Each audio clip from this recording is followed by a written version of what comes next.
हमरो अपन नगरी। बाबा लेने चलियो हमरो अपन नगरी। अपन नगरी हो झारखंड डगरी। अपन नगरी हो झारखंड डगरी।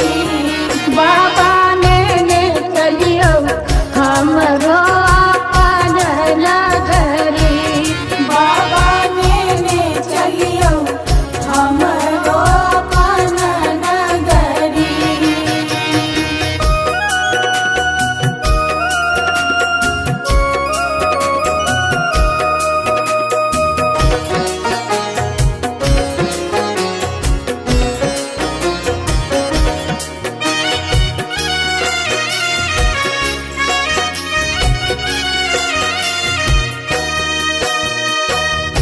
अंगना बहारब बाबा घर बहारब।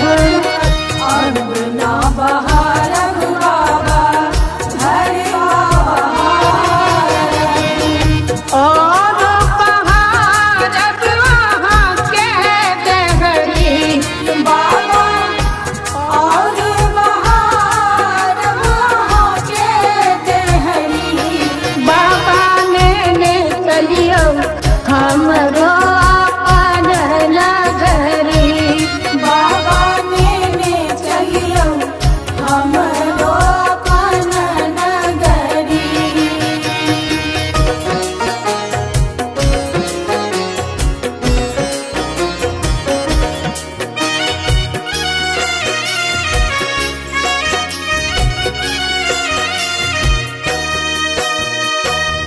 वहाँ के नगर में बाबा गंगा नहायब।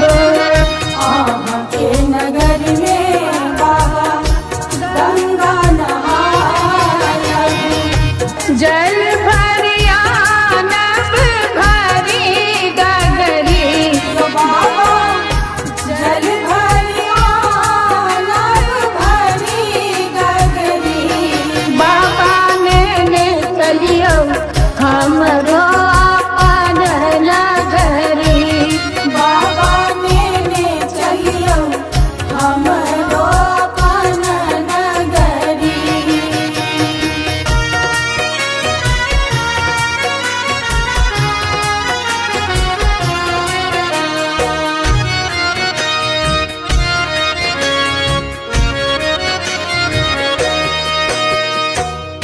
साँझ सवेरे बाबा